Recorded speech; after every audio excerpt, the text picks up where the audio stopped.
Olá, bom dia! E está no ar o Saúde RS, o Jornal da Saúde. O primeiro programa de 2026 deste sábado, 3 de janeiro, aqui na Masper TV. Eu sou Paulo Viana e agradeço sua audiência. Vamos aos destaques. Hoje, no programa Janeiro Branco, alerta sobre saúde mental, robótica e cirurgias de alta tecnologia, rinoplastia, priorizando a saúde respiratória e a jornada da paciente com câncer de mama, do diagnóstico ao pós-tratamento. Continue conosco, estamos só começando.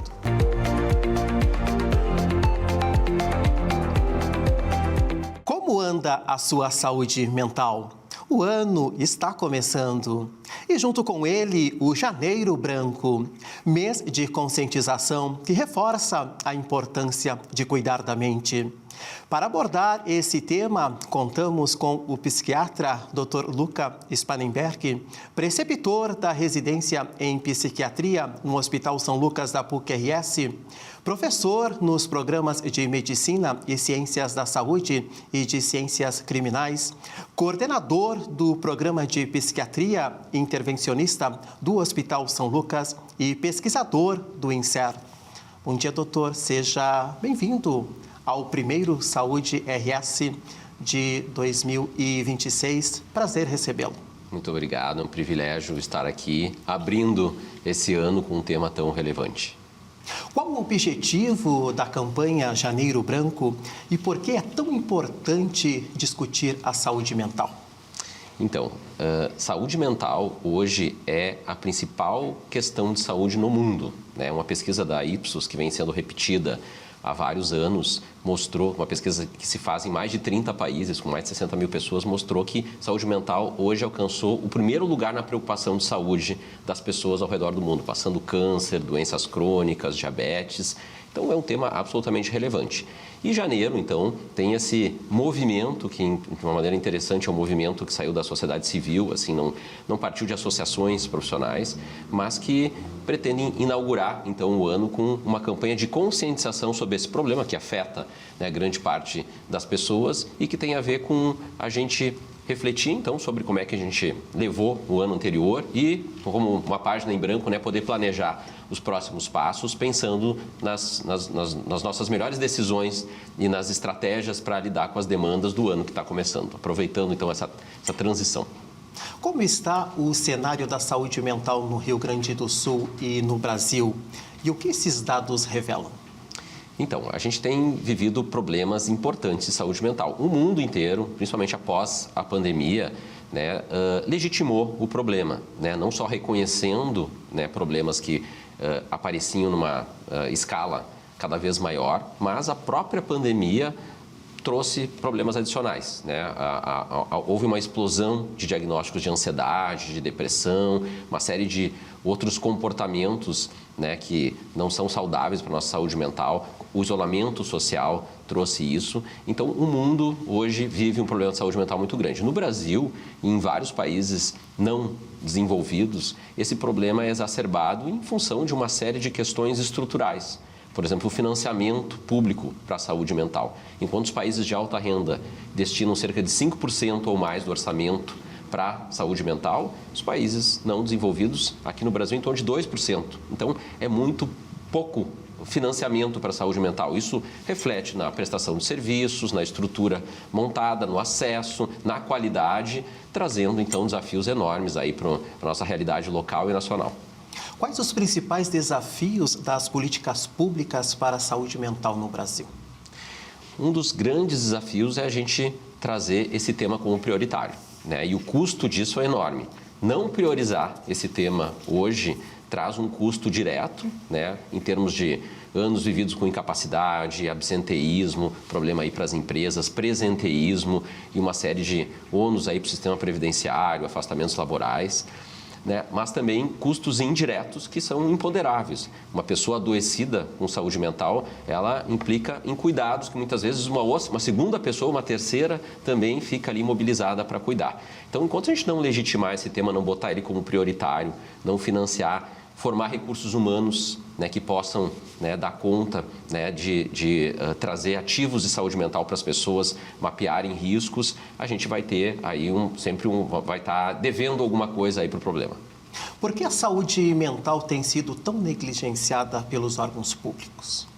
Nós temos uma série de questões, né, que vão desde o estigma, né, que eu acho que tem sido cada vez mais combatido, né, a gente tem observado as pessoas poderem falar mais abertamente sobre o tema, reconhecerem os seus problemas, muitos formadores de opinião aí mostrando que, né, é bom pedir ajuda, é bom fazer terapia, é bom buscar tratamento, mas particularmente na nossa realidade, em alguns países a gente vive também um cenário onde tem uma certa ideologização, né, que não reconhece a saúde mental, principalmente questões voltadas à psiquiatria, como legítimas. Não entendem que isso pode ser um problema de saúde, mas que são simplesmente problemas sociais, né? Então, essa não legitimação do problema que faz com que a gente não tenha uma cobertura com alguns tratamentos que são pacificados no mundo inteiro.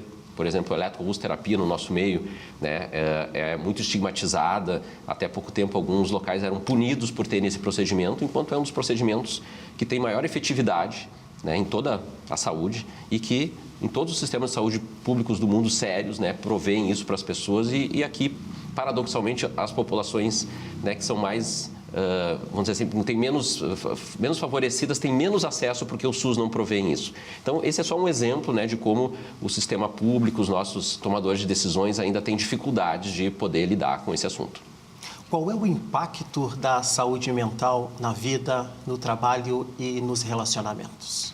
É enorme, né? Eu acho que todo mundo, né, já passou por algum momento de instabilidade afetiva, ainda que não com um problema psiquiátrico, e sabe o quanto isso afeta as nossas relações, a nossa capacidade laboral, a nossa entrega, né, a nossa entrega de valor para as coisas que a gente está investindo e fazendo. Então, esse tema é tão importante que agora a gente vai ter, já começou em maio desse ano e a partir de maio do ano que vem vai ser cobrado, né? Tem uma norma regulatória, né, para as questões que envolvem a saúde do trabalhador, que obriga as empresas, por exemplo, a mapear risco psicossocial dos trabalhadores. Porque o burnout, né, uma série de questões que envolvem repercussões de saúde mental relacionadas ao trabalho, se tornou uma coisa tão importante que agora a legislação vai cobrar das empresas que mapeiem e tenham ações para prevenir isso. Então, não só na nossa vida pessoal, mas para o mundo do trabalho, para o mundo dos negócios, né? Quantas pessoas a gente vê aí colapsando, né? Às vezes, pessoas que são significativas para uma instituição, às vezes até o tomador de decisão, a pessoa mais importante com problemas de saúde mental.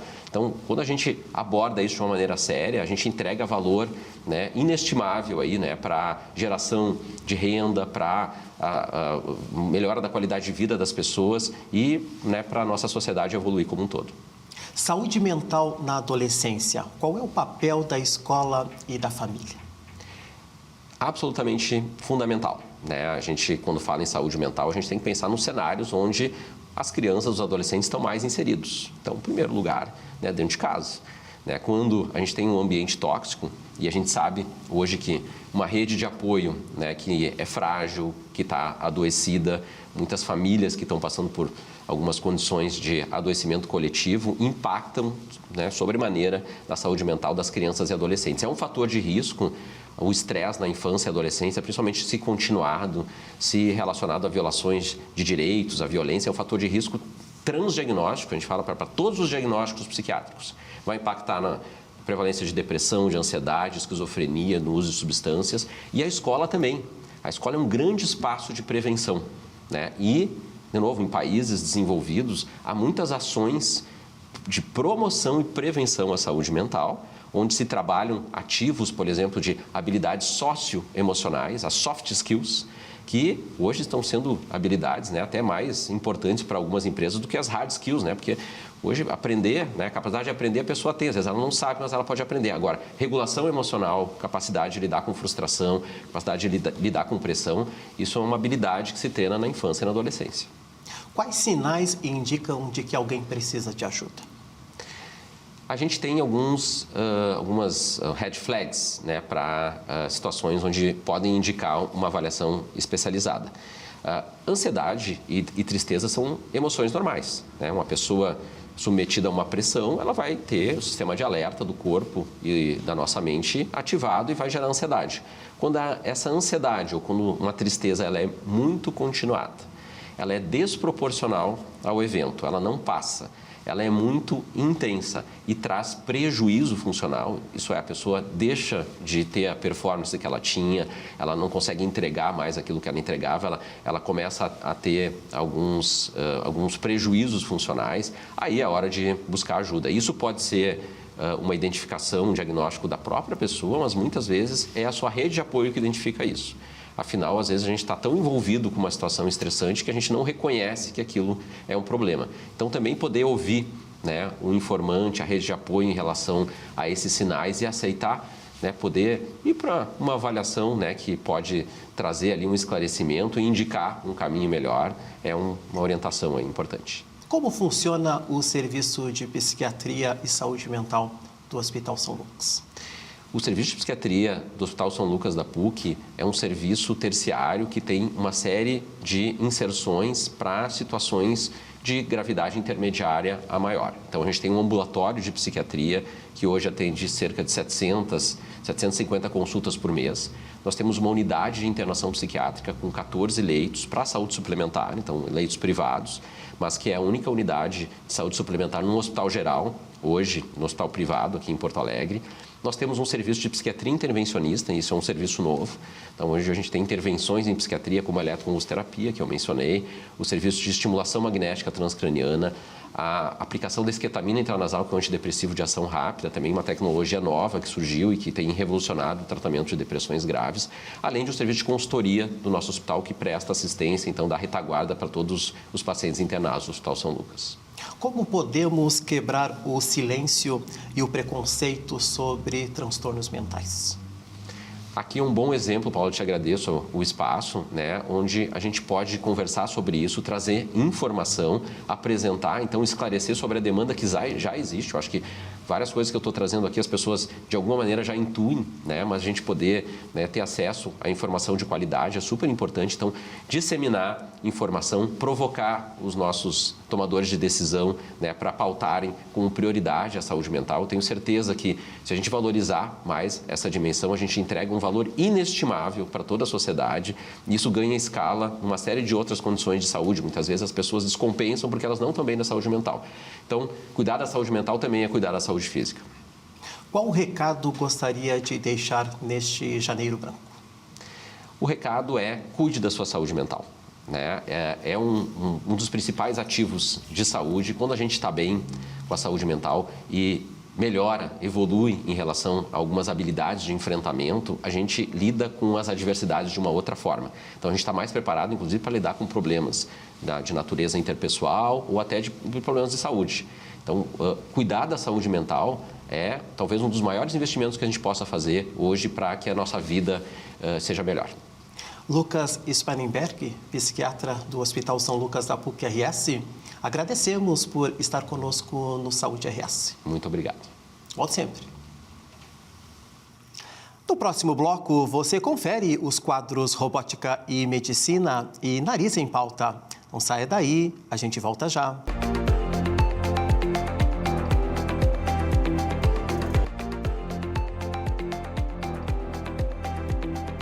Saúde RS e está de volta o seu Jornal da Saúde, todas as manhãs de sábado aqui na Masper TV. Agora temos o quadro Robótica e Medicina. Roda a vinheta.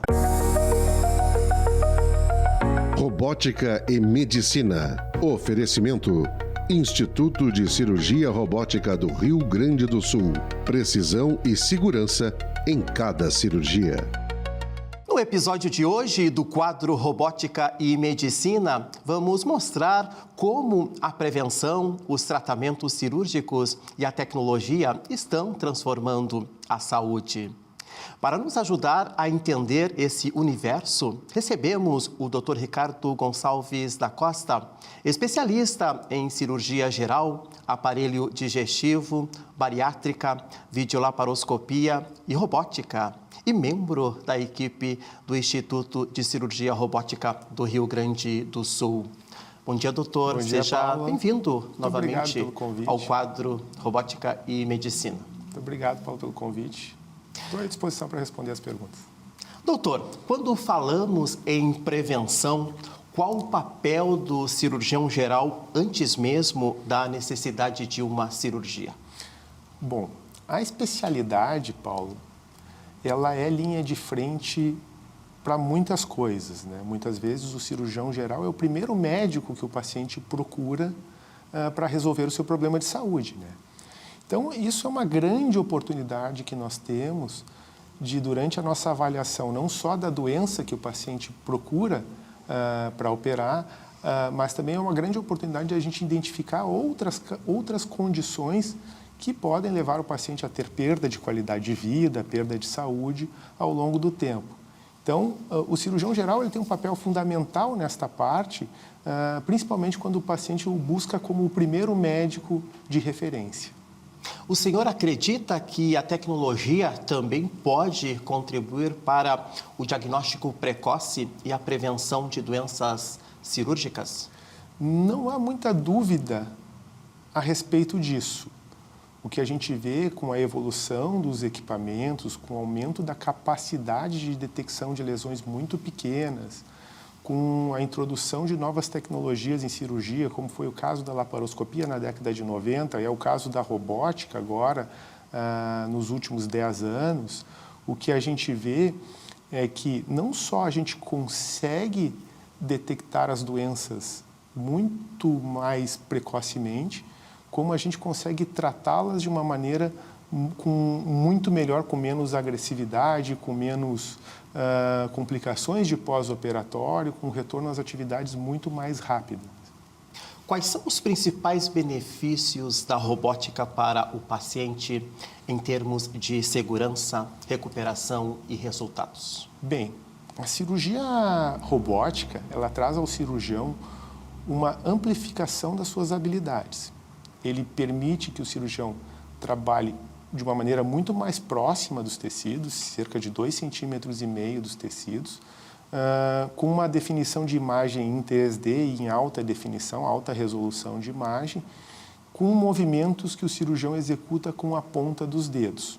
Tá? Esse tipo de delicadeza, esse tipo de refino técnico que a robótica traz, permite que a gente machuque muito menos o paciente, que a gente provoque muito menos lesão, executando o procedimento com a mesma qualidade que se executa em outras técnicas. E para o cirurgião, quais são as vantagens no dia a dia de trabalho com o robô? Bom, a cirurgia robótica, ela tira do cirurgião o esforço físico do transoperatório. Você imagina um cirurgião em pé do lado do paciente por algumas horas. A perda de performance que este corpo humano vai tendo ao longo do tempo, em razão de ficar muito tempo na mesma posição, fazendo algum tipo de esforço físico isométrico, ter que ficar parado com o músculo contraído na mesma posição, a perda é inestimável. Quando você perde performance, você perde resultado. O robô mantém essa performance do cirurgião ao longo do tempo e deixa o esforço para a máquina fazer. O cirurgião fica focado só no uso do seu intelecto para resolver o problema daquele paciente que está ali deitado na mesa de cirurgia. Há algum tipo de cirurgia em que a robótica se destaca especialmente? Pode citar exemplos práticos, perdão? Claro, eu vou assim... Primeiro, a literatura é bastante clara atualmente em mostrar vantagens do uso da tecnologia, principalmente naquelas condições onde a gente tem maior complexidade. Tá? Então, por exemplo, no tratamento do câncer, no tratamento de pacientes complexos, com múltiplas doenças ou com grande obesidade. Esses pacientes eles se beneficiam do uso da tecnologia por justamente permitir que o cirurgião trabalhe em espaços muito pequenos ou, às vezes, em condições muito complexas, com muita qualidade, muita definição de imagem, coisas que você não tem, por exemplo, numa cirurgia aberta ou numa cirurgia laparoscópica, onde você tem que operar afastado das estruturas, né? Do ponto de vista prático, é maravilhoso. Assim, a cirurgia robótica, depois de mais de 400 casos, assim, o que a gente vê no pós-operatório é uma surpresa, assim, porque eu não imaginava que fosse entregar tanto valor para os meus pacientes, a ponto de chegar no outro dia. Agora, há poucos dias, operei um paciente no Hospital Mãe de Deus, com uma condição que é hérnia de hiato, onde estava mais da metade do estômago do paciente dentro do tórax. E eu cheguei no pós-operatório imediato e o paciente me perguntou se eu realmente tinha operado ele, porque nem medicação para dor ele tinha necessitado durante o período que ele estava ali no quarto. Isso não é uma coisa que a gente encontra com outras técnicas cirúrgicas. Até pode acontecer, mas não é a regra, né? E no robô isso acaba se tornando uma regra. Como o doutor enxerga o futuro da cirurgia robótica no Brasil? Ela será mais acessível e difundida? Bom, tem várias coisas que nos levam a pensar neste sentido, de ficar mais acessível e difundido. Há pouco tempo, um colega nosso executou uma cirurgia a 12 mil quilômetros de distância do paciente um colega aqui de Porto Alegre executou em Curitiba a cirurgia e ele estava em Dubai.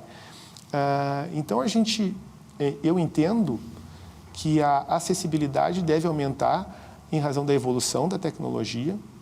O preço deve reduzir à medida que o produto comece a se difundir para outros hospitais e à medida que outras marcas de fabricantes entrem no mercado brasileiro aí com a mesma qualidade que a marca dominante hoje tem. Dr. Ricardo Gonçalves da Costa, cirurgião geral e do aparelho digestivo, agradecemos por estar conosco no quadro Robótica e Medicina. Muito obrigado pelo convite, Paulo. Estou sempre à disposição para poder responder as perguntas do público aí e esclarecer o que for do meu conhecimento na medicina. Volte sempre. O Instituto de Cirurgia Robótica do Rio Grande do Sul oferece uma vasta gama de procedimentos cirúrgicos com o auxílio da robótica. A equipe une conhecimento e inovação para realizar cirurgias com mais precisão, segurança e recuperação rápida, priorizando o bem-estar do paciente. O Instituto fica localizado na Rua Ramiro Barcelos, 820, no bairro Moinhos de Vento, em Porto Alegre. Para saber mais sobre os serviços, siga o Instituto no Instagram, @robotica.rs, ou entre em contato através do fone 51 980700820 ou acesse roboticars.com.br. Responsável técnico, Dr. Marcos Motim, Cremers 32903.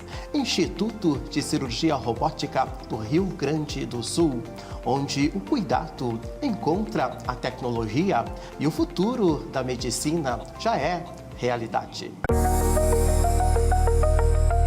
Robótica e Medicina. Oferecimento Instituto de Cirurgia Robótica do Rio Grande do Sul. Precisão e segurança em cada cirurgia. Agora, o nosso quadro Nariz em Pauta. Roda a vinheta. Nariz em Pauta. Oferecimento Clínica Face 180. Excelência em otorrinolaringologia e cirurgia plástica. Você já se perguntou como funciona a rinoplastia? No Nariz em Pauta de hoje, o Dr. Humberto Camargo, médico rinoplasta e sócio da Clínica Face 180, vai explicar tudo sobre essa cirurgia, seus benefícios e cuidados essenciais. Bom dia, doutor. Seja bem-vindo novamente ao quadro Nariz em Pauta. Muito obrigado. Doutor, poderia explicar o que é a rinoplastia e para quem o procedimento é indicado? Sim. A rinoplastia, ela é uma cirurgia que modifica a forma do nosso nariz. Os pacientes confundem muito com a septoplastia, que é uma cirurgia interna, que faz parte também da rinoplastia. Então, tudo que não modifica a forma, a estrutura do nosso nariz visível, ela é uma rinoplastia. E ela é indicada em casos funcionais, porque existem deformidades do nariz que podem atrapalhar a respiração, em casos traumáticos, para recuperar a forma e função de nariz, e também a grande procura, que é a parte estética. Né? Melhorar a forma para fechar com o rosto do paciente.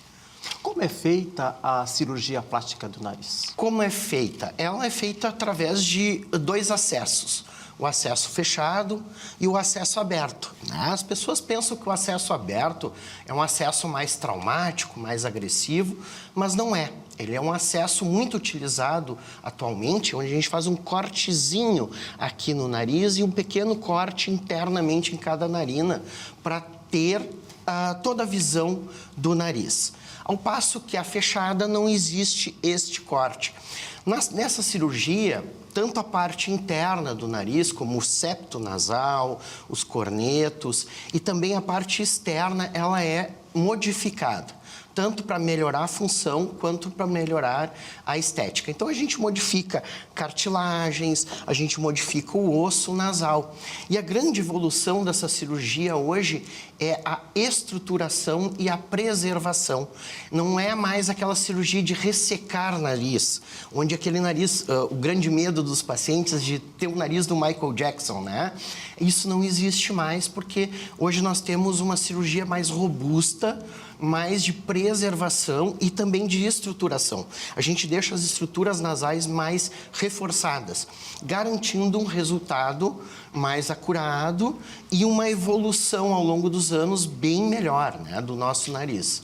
Existem contraindicações para a cirurgia plástica do nariz? Contraindicação, algum problema clínico do paciente que impeça essa cirurgia, mas é uma cirurgia geralmente eletiva, fora os casos traumáticos que a gente tem que intervir mais cedo, né? Mas mais condição clínica do paciente. De resto, é uma cirurgia amplamente realizada, uma cirurgia segura, uma cirurgia, por incrível que pareça, indolor também, ela dói muito pouco, e de uma recuperação boa. Então, as contraindicações, caso o paciente possua algum problema cardíaco grave, alguma coisa, que a gente tem que fazer com muita segurança essa cirurgia, num hospital, com toda uma avaliação clínica pré e pós-operatória para manter esse paciente. Mas contraindicações, fora a gravidez, né, um período que a gestante está grávida, é muito difícil ter uma contraindicação direta. É possível melhorar a aparência do nariz sem alterar a fisionomia natural do rosto? Essa é a grande chave da rinoplastia, né? Por muitos anos, o que se observava era pegar o nariz e diminuir esse nariz. Hoje, graças a toda a tecnologia que vem embarcada com essa cirurgia, hoje a gente trabalha com 3D. Então, a gente faz todo um planejamento cirúrgico demonstrando a realidade do paciente, é um método acurado. E com isso, a gente consegue respeitar pontos chaves na face do paciente e a grande naturalidade está nesse nariz vestir o rosto do paciente. Você obrigatoriamente tem que adequar o novo nariz ao rosto do paciente e respeitar muito as características, a personalidade do paciente. Tem pacientes que tu não pode deixar um nariz muito pequeno. Você vai tirar a personalidade dessa pessoa. Tem pontos anatômicos do nariz que são referência. Ao mudar, você muda o olhar, você muda o sorriso, tem que ter muito cuidado com isso. Então, tem a tecnologia e a experiência associadas, elas garantem um nariz hoje natural, um nariz que veste o rosto. Ele tem que manter a proporcionalidade facial. A rinoplastia pode influenciar na expressão ou na autoestima do paciente? Muito, muito. Os pacientes que não gostam do seu nariz, eles têm pavor de bater foto, ele tem pavor de fazer uma live, ele tem muito receio, ele se sente mal com aquele nariz. E o que a gente observa no pós-operatório? A melhora da autoestima, não só da respiração, né? Mas a melhora da autoestima, principalmente nos adolescentes, né? Que eles estão naquela fase de criar grupos, de criar identidade, e um narizinho muito proeminente ou muito caído é motivo de bullying muitas vezes, né? Melhora muito a autoestima dos pacientes, com certeza. Quanto tempo, em média, leva para ver o resultado final da cirurgia? Isso é muito falado para os pacientes. O resultado final, a gente sempre aguarda 1 ano, que é o período completo da cicatrização. Não quer dizer que você vai ficar bem, você vai ficar mais bonito, que você vai respirar somente após 1 ano. Não, o nariz ele tem todo um processo cicatricial, de acomodação da pele, de redução do edema.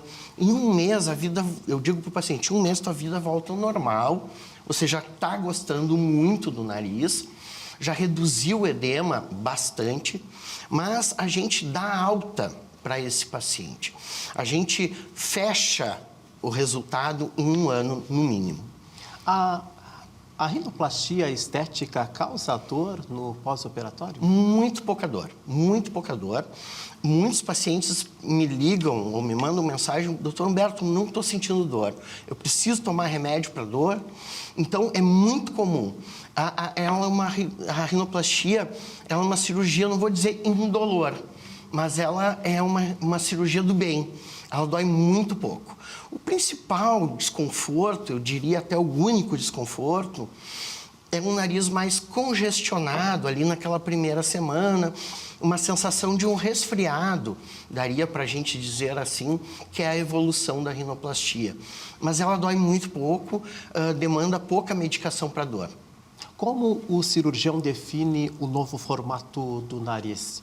Existe um padrão de nariz ideal?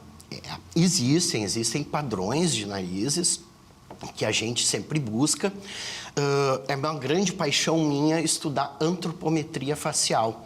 Foi minha tese de mestrado, junto com 3D. Então, eu estudo muito face, proporções. Então, primeira coisa, respeitar o tamanho que vai ficar o nariz. Isso fecha com o tamanho da face. A forma do nariz não deve ser um nariz pré-moldado. Você não pode fazer sempre a mesma cirurgia e querer resultados diferentes. Tem que ser um nariz, não sempre a mesma forma, mas respeitar características dos pacientes para não ter aquela sensação de artificial. Mas a forma do nariz, as proporções, o dorso, ângulos, tudo, existe sim. São todos baseados nas proporções áureas, né? Então, a gente consegue. E como a gente faz? Eu uso uma metodologia que é o 3D, que ele é um sistema muito avançado e acurado. Então, eu vou ter na tela do meu computador o rosto do meu paciente, medidas, ângulo, e ali eu consigo mudar o nariz.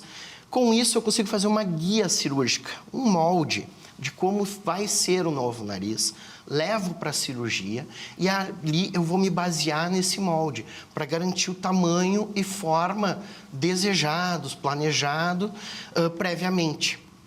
Isso também me diminui muito tempo de cirurgia, porque eu não fico ali olhando se está bom, se não está. Eu consigo já posicionar os enxertos, fazer a altura e forma conforme a gente fez no planejamento anterior. Então, isso beneficia bastante o paciente. Não é uma garantia 100% de resultado, mas aproxima muito disso e também diminui o tempo cirúrgico, evitando algumas complicações de cirurgias muito demoradas, né? Doutor, quais cuidados o paciente deve ter na hora de escolher um cirurgião para a rinoplastia? Muito cuidado deve ter, principalmente em épocas de mídias sociais, a gente vê pessoas, não estou dizendo que pessoas novas não são capacitadas, né? Os meus fellows, os meus residentes são muito bem capacitados para essa cirurgia, mas principalmente ver o currículo do profissional e saber o quanto de cirurgias esse profissional realizou e realiza. O nariz é considerado a cirurgia mais difícil da face. é uma grande complexidade, porque você vai se ver toda hora, expressa personalidade, expressa até uma história familiar, o nariz expressa. Então, tu tem que respeitar muito isso, tem que ter bastante experiência, dominar várias técnicas, né? Como eu disse, não pode fazer sempre a mesma coisa e querer resultados diferentes, você não vai ter. Se antecipar a complicações também, isso é importante, a experiência te traz, mas ver a formação desse rinoplasta. Ele deve ser médico, cirurgião plástico, otorrinolaringologista, ter feito fellow em rinoplastia também. Hoje existem vários programas estruturados. E a experiência, né? Um cirurgião que faz tudo e mais um pouco, um nariz uma vez, 2 vezes por ano, ele não vai ter a mesma experiência de um cirurgião que faz 5, 4 por semana. Então, a experiência, o currículo e não se basear muito nas mídias. Hoje eu vejo muito o pessoal criando uma expectativa muito grande e o resultado não tem sido condizente com o que eles estão procurando. Principalmente, se você tem uma boa referência de um profissional, uma boa indicação, é a melhor coisa. A propaganda boca a boca, ela ainda vale muito. E, infelizmente, eu me dediquei uma vida inteira a montar um currículo, né? Estudar cursos, dar aula e tudo. E hoje a gente está vendo que o paciente não está mais prestando atenção nisso e deve prestar atenção. A formação do médico é muito importante e a sua experiência no trabalho da rinoplastia. Dr. Humberto Camargo, médico rinoplasta e sócio da Clínica Face, agradecemos por estar conosco no quadro Nariz em Pauta. Muito obrigado. Até o próximo encontro. Até. Na Clínica Face 180, cada detalhe é pensado para oferecer cuidado e bem-estar inigualáveis. Conforto e tecnologia avançada caminham juntos, trazendo o que há de mais moderno em otorrinolaringologia e cirurgia do nariz. Nossa equipe de especialistas renomados dedica-se a oferecer tratamentos personalizados e eficazes, garantindo sua segurança e satisfação. Na Face 180, sua saúde e beleza recebem atenção e cuidados em cada atendimento. Clínica Face 180, excelência em otorrinolaringologia e cirurgia plástica. Nariz em Pauta. Oferecimento Clínica Face 180. Excelência em otorrinolaringologia e cirurgia plástica. No próximo bloco, vamos falar sobre a jornada da paciente do diagnóstico ao pós-tratamento do câncer de mama, com o nosso quadro Saúde das Mamas. Não saia daí, a gente volta já.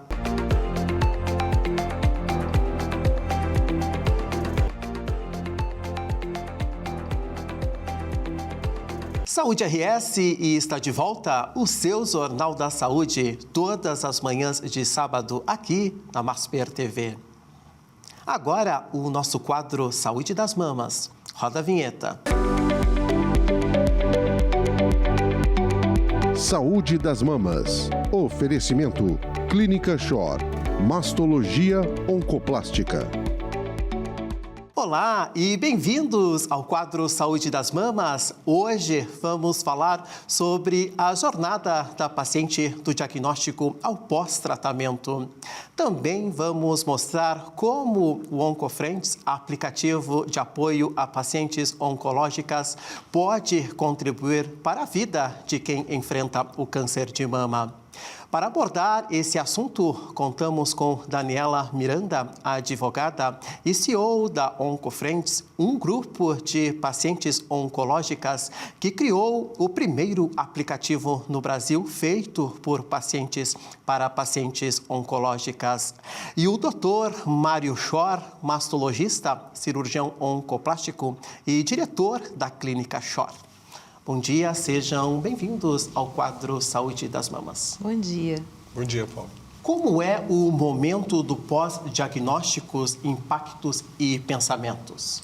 Bom, a gente, acho que 90% das mulheres, se não mais, falam que o chão abre, né? Devem dizer isso para o senhor também, né? Que o chão abre, né?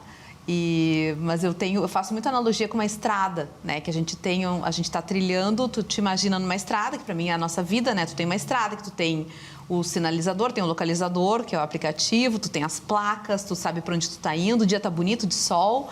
E na hora do diagnóstico é como se tudo desaparecesse. Sai o sinal da internet, as placas desaparecem, tu tem que seguir a estrada, o tempo fecha e tu tá ali sozinha.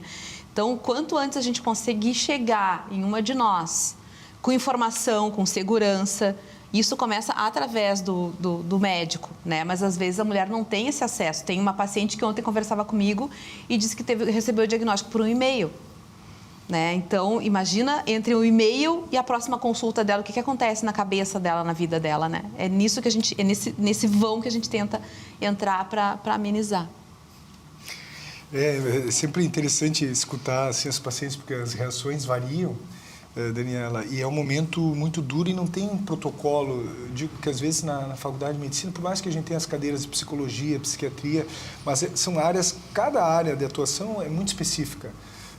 E dá uma notícia ruim, e a notícia do câncer de mama, porque o câncer é uma palavra que, apesar da, vamos dizer assim, menor gravidade, cada vez mais mulheres se curam, ainda mais especificamente falando da mama, mas ela carrega um peso muito grande, histórico, digamos assim, de gravidade, né? Então, tu falar sobre essa doença, dar esse diagnóstico, é difícil, a gente não tem, às vezes, um treinamento adequado ou mesmo treinado, é difícil de tu encontrar o tom para aquela situação, para aquela mulher, para aquela família, naquele momento, no teu momento pessoal também, do Sim, médico. claro. Então, é sempre muito complexo. Sim, essa ideia de que se abre o chão, que tu perde o equilíbrio, aquela coisa de cair, de dar um frio na barriga, né? É a figura simbólica que as mulheres mais trazem. E eu complemento dizendo assim, nessa estrada da vida é um buraco. Eu faço uma analogia parecida com a tua, assim, os buracos que a vida, né, que a gente cai durante a vida. Mas sempre digo para as mulheres, quando a gente começa a sair daquele impacto inicial de que buracos existem na estrada de todo mundo, né, na estrada da vida, digamos assim. Mas todo mundo vai cair em buracos. Mas o importante é que quando tu cair, quem está perto de ti? Como tu está e quem pode te ajudar a sair? Quem vai te dar a mão? Nessa hora difícil, né? Então, sim, o impacto é gigante, as pessoas...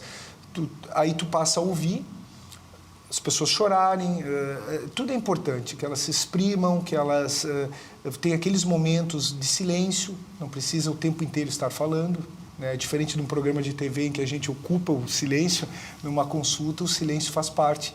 E eu tentar entender, porque às vezes é a primeira ou a segunda consulta que eu estou conhecendo a pessoa. Aí eu fico de antena ligada, como eu digo, ligo meu radar, para entender quem é aquela pessoa, porque em poucos minutos tu tem que se adaptar para tu conseguir. Às vezes a pessoa não quer mais falar mais nada, ela quer ir embora, vai, volta, né?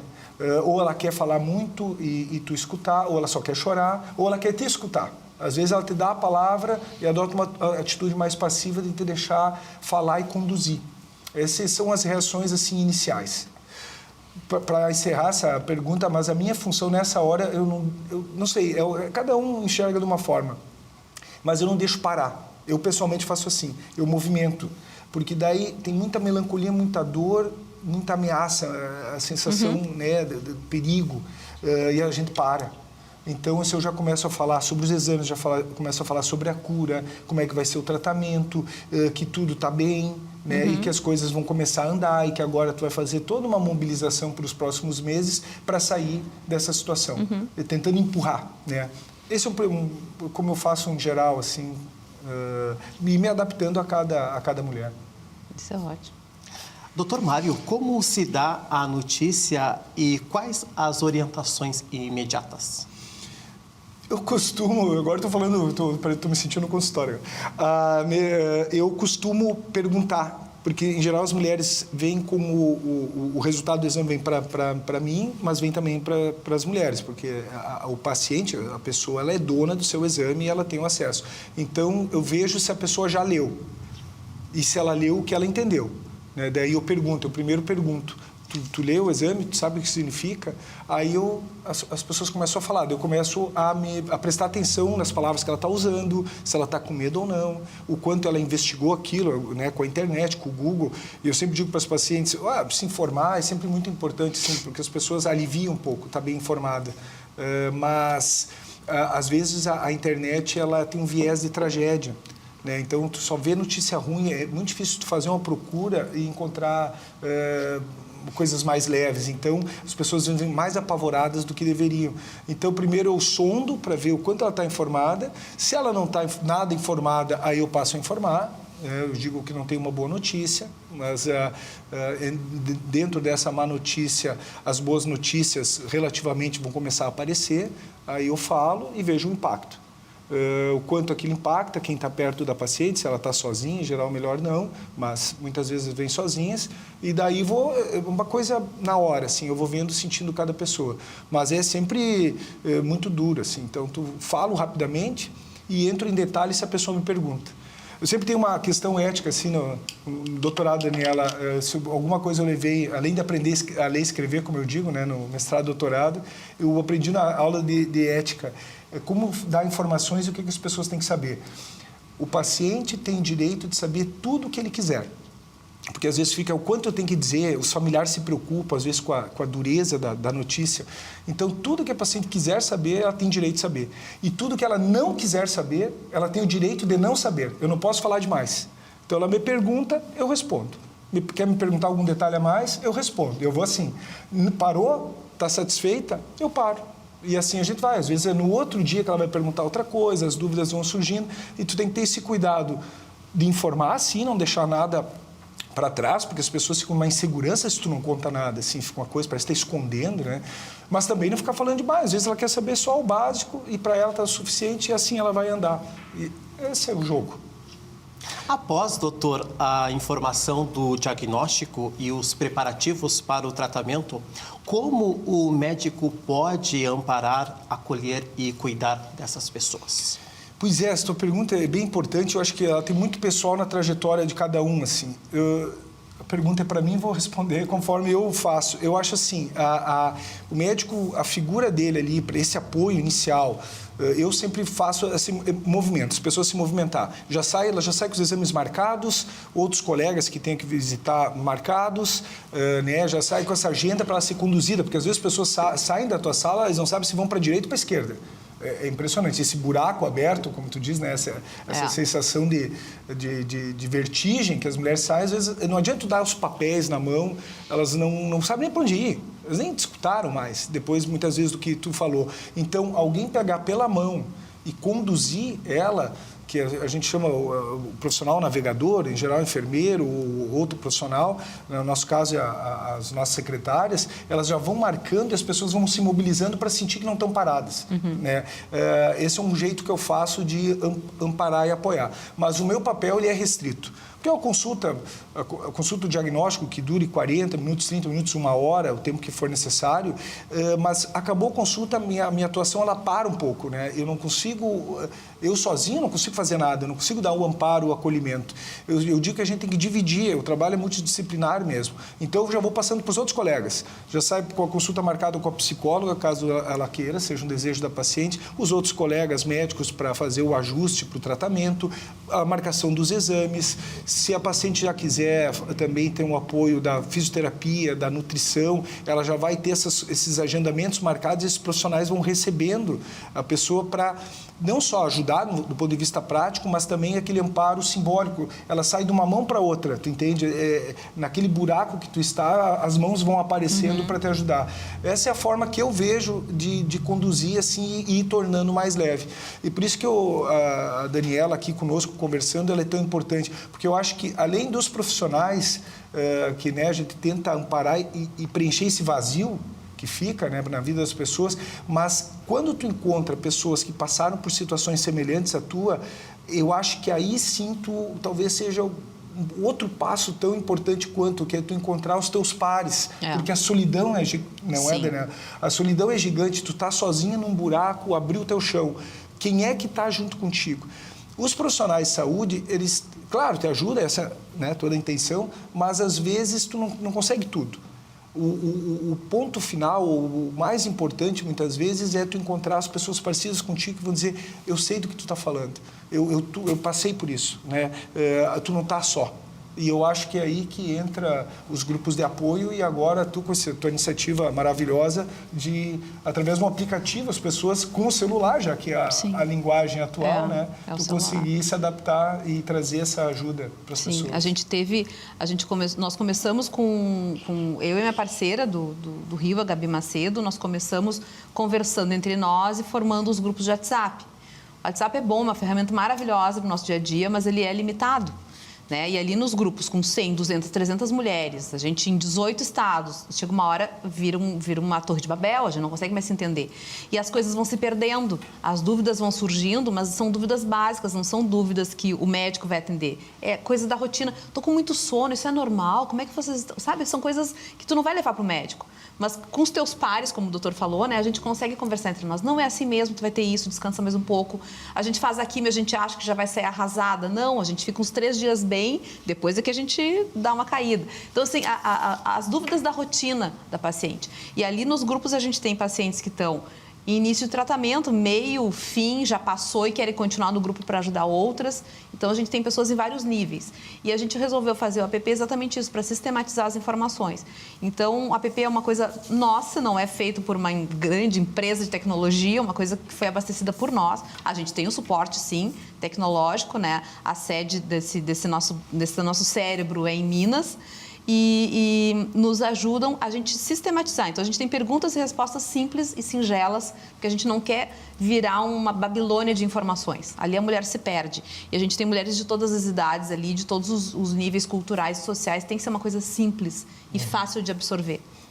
E quais, assim, os medos e dores mais comuns? O que vocês notam que são as necessidades das mulheres nesse momento, assim, do diagnóstico, por exemplo? A nossa primeira dúvida, 10 em cada 10, é: vou morrer?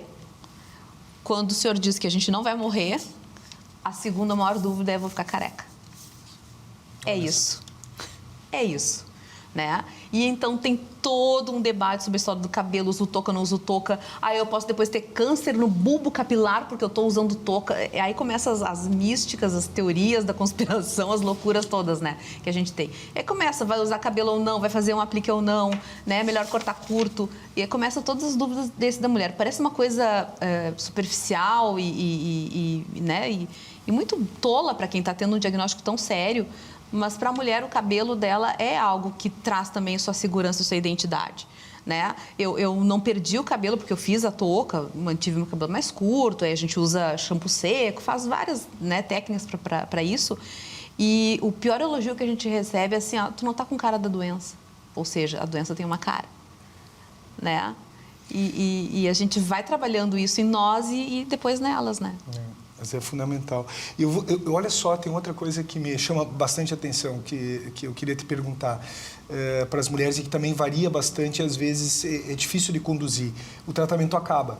Saindo do diagnóstico, aquela revolução, aquele furacão na vida das pessoas, passa, vem a calmaria, trata, retoma tudo, passa a cirurgia, passa o tratamento, passa aquele peso todo, acaba. E às vezes eu vejo um vazio. Por exemplo, as pacientes, eu faço questão de dar alta após 5 anos, simbolicamente, eu pessoalmente. Eu digo: eu vou te dar alta, mas tu não vai embora. Agora eu já digo isso porque elas não vão embora mesmo. Por que não vão embora? Né? Porque tu está de alta, está curada. Curada, tu pode ter outra doença e tudo mais, mas essa aqui passou. Mas por que eu digo já vou te dar alta simbolicamente? Porque eu sei que tu não vai embora. Porque as mulheres têm uma sensação depois que eu vejo um vazio, um medo quando acaba. Parece que daí soltaram tua mão. Como é que é isso? Sim, isso eu estava explicando para o meu marido semana passada ainda. E ele disse: não estou entendendo direito. Eu disse: viu? Por isso que eu tenho que ter minhas amigas. Não compreendo. Porque tu não passou por isso, tu não está entendendo. Né? Primeiro, eu queria lhe dizer assim: o senhor falou que a gente tem desse estigma mesmo, tendo a chance alta de recuperação, né?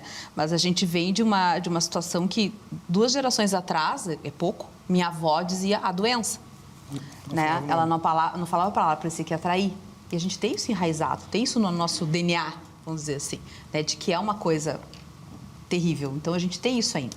Tem alguns estados que a gente tem muita dificuldade de trabalhar, porque ainda tem uma pecha muito grande de falar disso, parece que está atraindo isso. É difícil, né? Eu estava explicando para ele exatamente isso. Assim, eu faz 2 anos o meu diagnóstico. Novembro de 2022 foi o meu diagnóstico. E, claro que... 3 anos. 3 anos. É uma data importante. Daí, nisso, mas agora está se aproximando da época dos meus exames de revisão. Vai chegando, vai dando medo. E começa a dar um medo. É assim, a gente vive assim, né?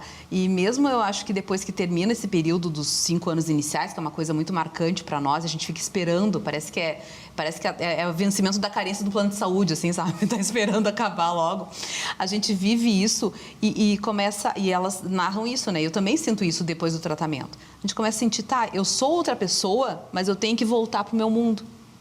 Entende? Aí tu vê o teu mundo de outra forma, né? E tu começa, mas também tem um lado bom que a gente começa a depurar as amizades, depurar com que a gente vai se incomodar ou não, sabe? A gente começa a viver um momento mais também, a gente pode ver este momento como um momento mais light. A gente também sugere muito para quem não passou por isso, fazer isso sem precisar ter um diagnóstico desses, né? Depurar as amizades, depurar os assuntos, resolver o que é bom para sua vida ou não, né? Não perder tempo com... Seria o ideal, né? Aprender sem sofrer, né? Isso aí. E, Daniela, o que o aplicativo pode contribuir para a vida da paciente?